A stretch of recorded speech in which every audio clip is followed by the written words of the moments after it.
Hi guys! So, it's been 6 months since I was raped.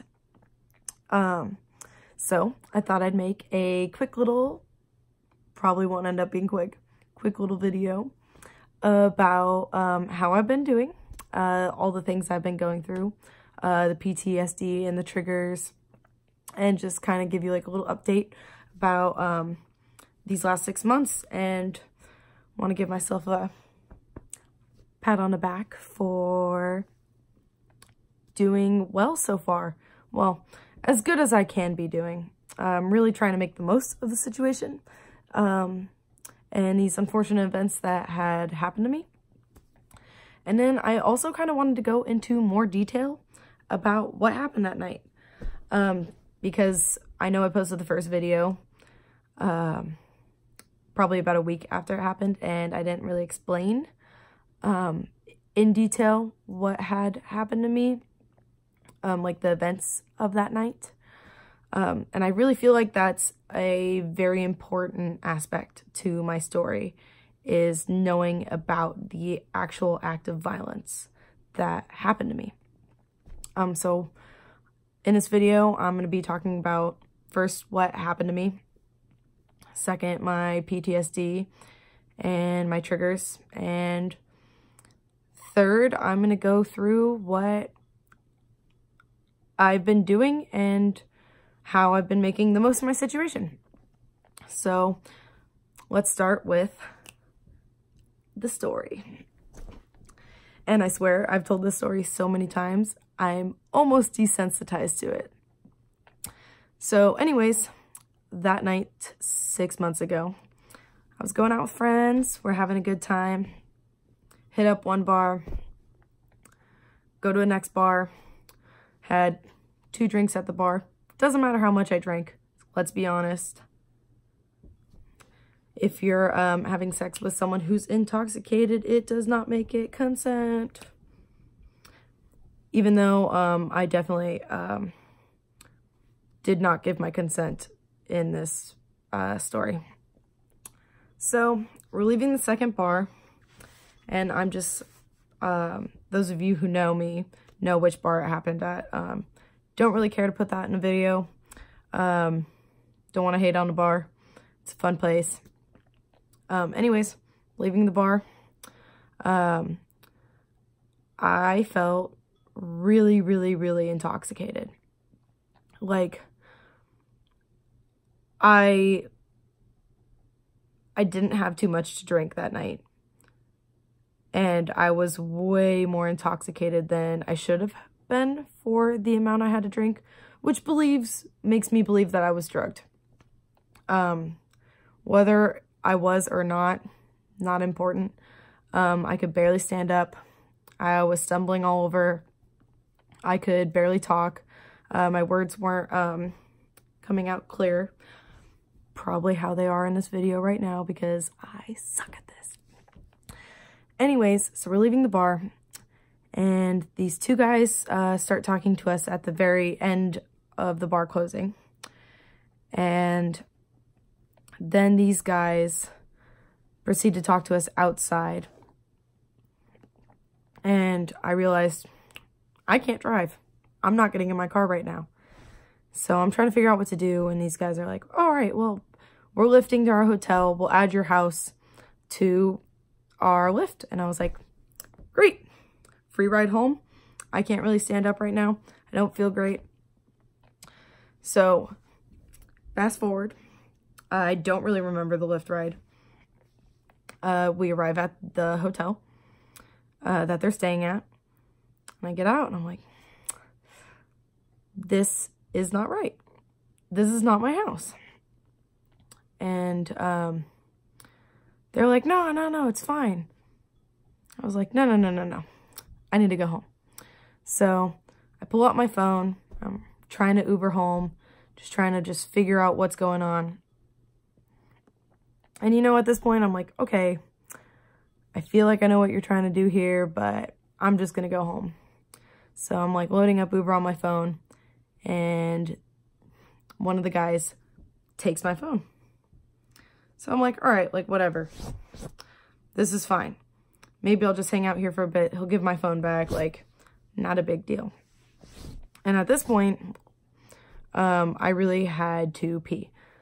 And I know I wasn't in my right mind because I've been to so many hotels in my life that I know every hotel has a bathroom in their lobby. And me being in my right mind, I would have gone to the bathroom in the lobby. But I decided to pee outside in a bush. And so right when I'm done, I'm pulling up my pants, one of the guys comes behind me and just yanks them down. And it just starts violating me. He's pulling up my shirt. I'm not going to go into too much detail about what happened. Anyway, so he's just violating me. And then he calls over his brother. He's like, come on, come on. And at that point, his brother came behind me and starts raping me. And this entire time, I'm like, stop. Like, this is not okay. No, like, please stop. Like, I want to go home. And I see that my phone's in the guy's pocket. So I'm like, all right. Still just trying to like figure out what's going on. Like, I'm hurting. Like, I'm bent over. My whole side is starting to hurt. Still kind of gives me pain to this day that I have like damage. I don't know, just from being bent over. Anyways, so finally, like, they're ready to switch off, and I'm like, nope, I'm done. So I grab my phone, and I push the guy kind of back, and I pull up my pants, and I said, this is done. I said, no more. Grabbed my phone, pulled up my pants, and fucking bolted. I bolted. I ran away. And at this point, I'm running away. And I'm running to the Starbucks. As you know, if you watched my first video, I ran to a Starbucks. It's probably about 2 in the morning, 2:30 in the morning.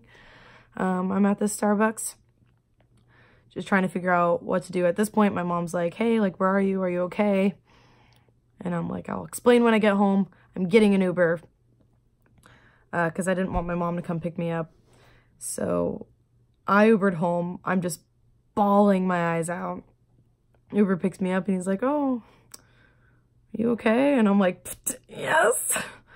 Just crying my eyes out. Trying to like suck it up. And then I get home, my mom's at the door. She's like, what happened? She see I'm very upset. And I'm like, Mom, I need a rape kit.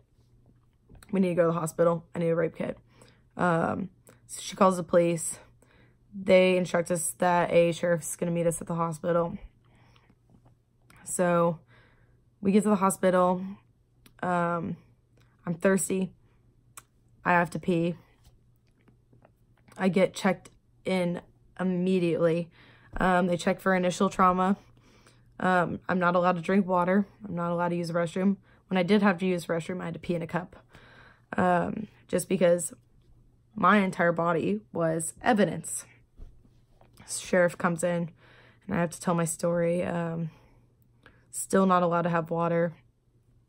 And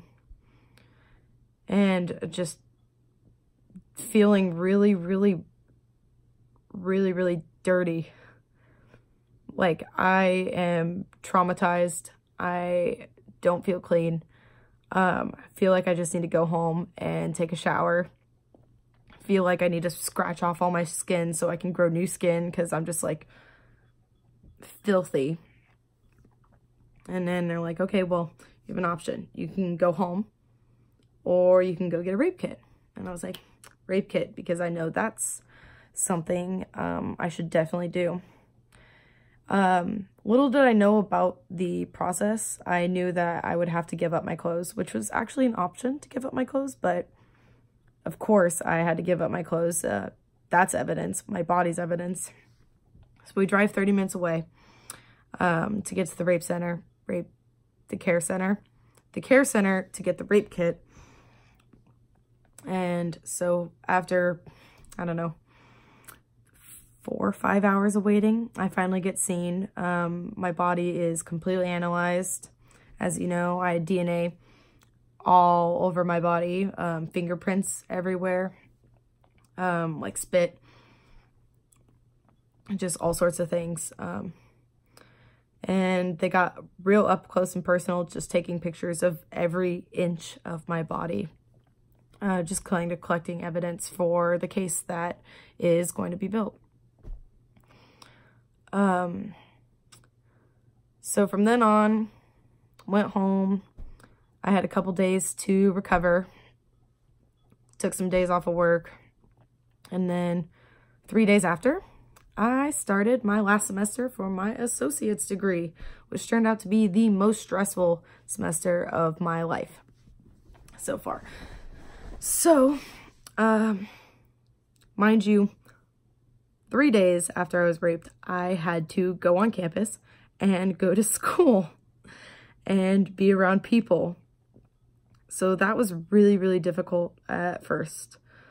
But I went to school, and I went to my classes throughout the semester, despite kind of being uncomfortable in crowds. But I kind of got over that fear, just because it's something I had to do. I also had a lot of triggers to begin with.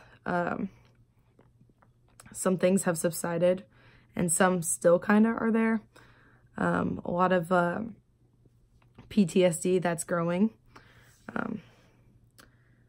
And I haven't technically been diagnosed with PTSD yet, but I'm pretty sure I have it just because I've taken PTSD tests, and I'm getting in the process of getting diagnosed with PTSD. Anyways, so I have like triggers, and a lot of them was like coming home and having my rapist being in my bed with me and waking up in the middle of the night and they're just there with me. And I kind of just had them with me for a really, really long time. They accompanied me everywhere. I saw them everywhere. They were in my bed. They were in class with me. They were next to me all the time. In my shower, they would just appear, and that was just like my mind, you know, just playing games with me. So that sucked for a while. And after the first couple of weeks, I just had to shower like all the time because I still felt really, really, really nasty and gross and violated. I learned that kind of like crowds are really hard to handle. And as time went on, a lot of things kind of got better, but I also learned that there's more triggers for me and more PTSD that comes on the side of this. So I learned that can't be around crowds. Kind of crowds freak me out. There's like a lot of places that trigger me, like the place that it happened, obviously. And I've gone back a couple times because I'm like, I need to face my fears. I want to retrace my steps. I've learned with trauma that your mind will remember some things and won't remember others. So there's really just pieces of a puzzle missing, and I'll never get those pieces back. And I tried, learned I really can't go back to this bar because it's just such a horrifying experience. I've been 2 times since, and I don't sleep through the night. I have really, really, really bad night terrors when I do go. And so I just figure it's better to avoid that place altogether.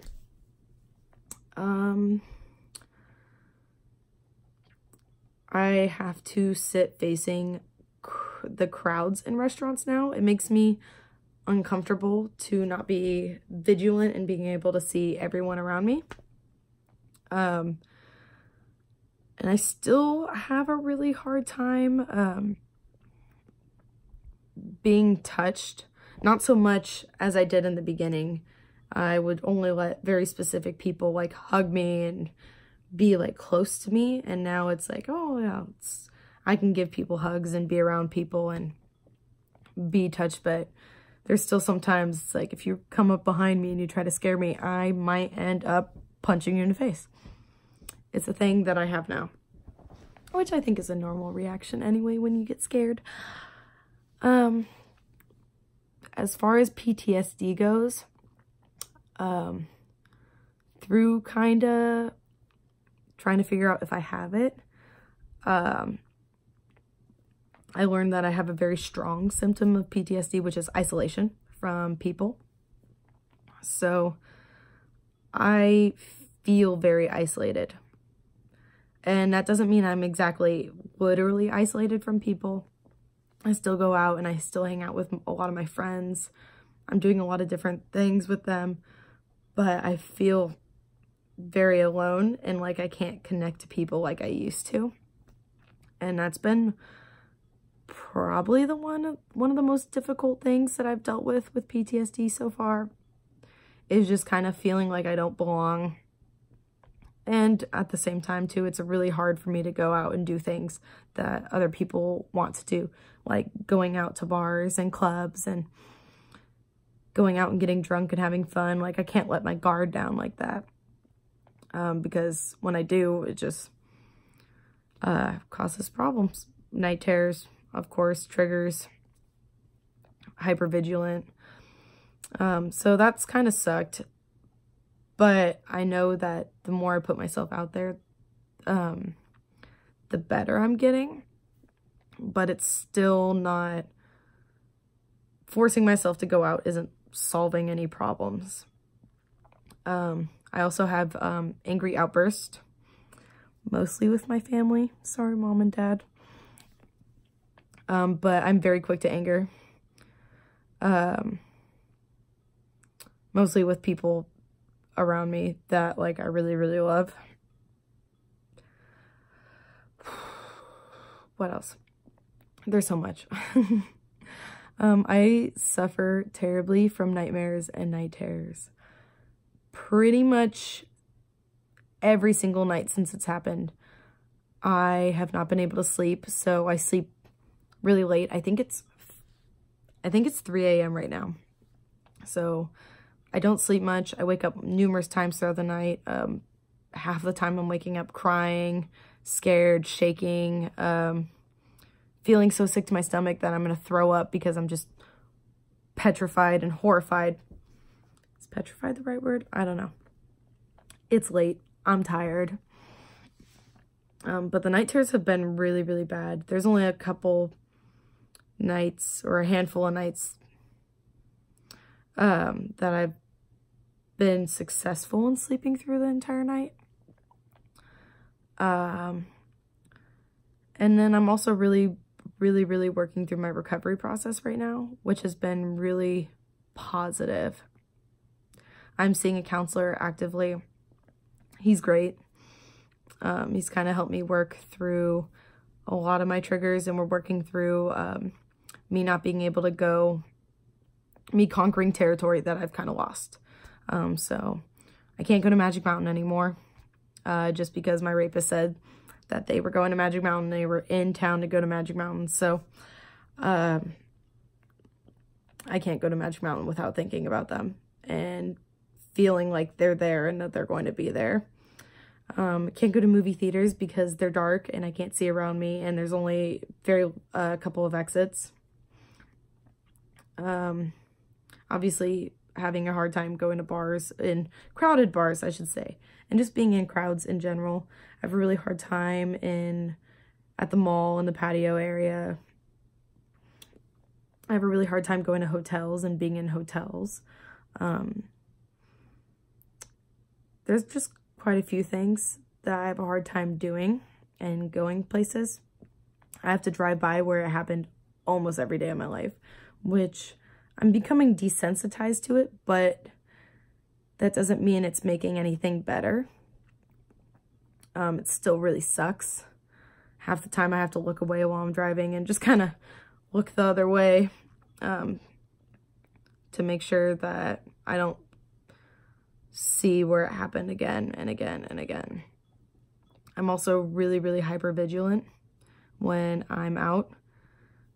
So I'm constantly paying attention to my surroundings. Going to Walmart at night and I'm like, who's there? Who's around?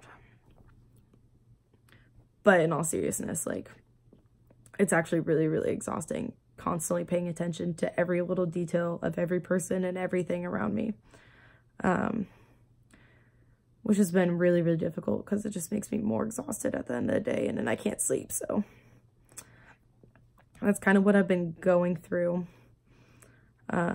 My recovery process, like I said, has been really good. We're looking at it kind of like I'm a survivor of war. And I like that analogy a lot because when I tell people I'm a sexual assault survivor, the first reaction is like, I'm so sorry that happened to you, which is a totally perfect reaction. But I also feel like there's a very large discomfort with me telling people that I'm a sexual assault survivor. And if someone were to come back from a war and say, hey, like, I survived a war, people are like, yes, like, so glad you're here. Like, can't believe you survived it. Like, that's awesome. And that's kind of how I feel like it makes me feel good acting like a war survivor, because it's like, yes, I did it. Like, I survived this. Which I'm really lucky to have survived my situation, because I could have done so many things differently that could have ended in my loss of life if I like tried to fight back. For instance, it could have ended terribly for me, which is unended. I mean, it could have ended better off for me, but either way, I can't really think about that. And then to move on to all these great things that I've been doing. So I've been able to help, wow, my words suck. I've been able to kind of help raise awareness about sexual assault and consent and what it's like to be a survivor and actually try to live a normal life after things happen. Like, pretty quickly I was going out. Obviously, I went to school. Went out to like a bar the week after it happened. Just trying to get myself out there. And then I've also just gotten the opportunity to be in a documentary about sexual assault and raising awareness about sexual assault and kind of what it's like to be a survivor. I really got to highlight my story on the rape kit and what getting a rape kit is like, and basically saying that even though it's a terrible process, it was pretty much just as traumatizing to get the rape kit as it was to actually be raped. And even though it was horrible, I really want to highlight the fact, and I did highlight this fact too in the documentary, that it is 100% worth it to get it.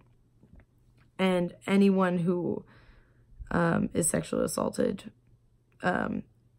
who could be, basically, if you get sexually assaulted, you should definitely get a rape kit. I highly recommend it. And you should go to therapy afterwards to get help immediately, because that's really, really helped me. Anyway, so I've gotten this documentary. I've gotten to kind of educate people. We're going to have an event in April talking about consent and showing of the documentary. So it's been really good.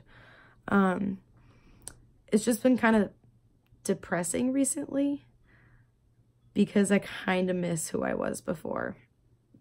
I kind of really hate looking at old pictures of myself and looking at who I was before everything happened. And even though I'm kind of better off now, and there's a lot of things I'm really happy for how I've changed, I really miss who I was before. And that's kind of sad because I kind of wish I didn't have to go through all this, but I really do think it's made me such a stronger person, and I've learned so much about myself.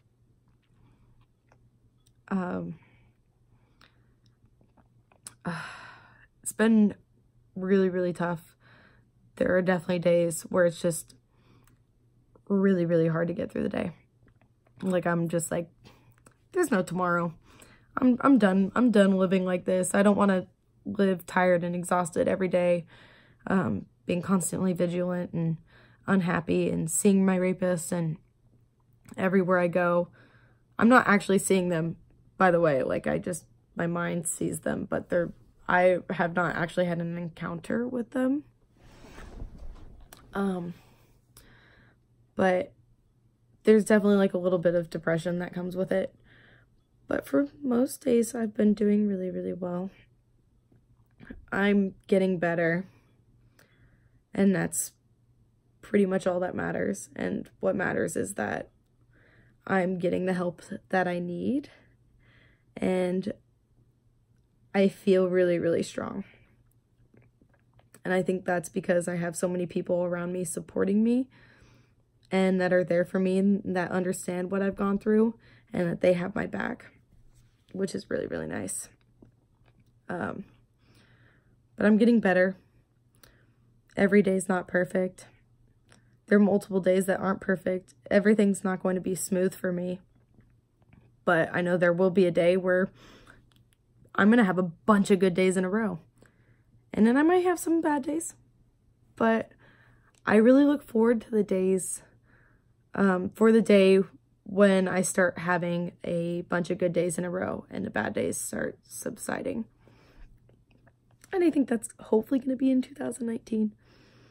But I'm really happy for the support system that I have. I'm happy to learn so much about rape culture and sexual assault and PTSD and trauma. I think those are things that are important to be knowledgeable on, especially rape culture. It's quite often when people still want to tell my story, they're like, oh, well, what were you wearing? Oh, well, how much did you have to drink? Oh, well, why did you get in the car? Don't ask me those things. It's not okay. It just makes me uncomfortable. And almost makes me blame myself, but it's not my fault. And we all know that. It's those guys' faults for thinking it was okay to rape me. Anyways, just wanted to give you guys a quick little update on how I'm doing. And if you made it this far in a video, thanks for watching. You're one of those people that support me, and just want to say I love all of you guys who are there for me and who stand strong with me, because an army isn't made up of one person. It's made up of a bunch of people, and I'm lucky to have a bunch of people on my side.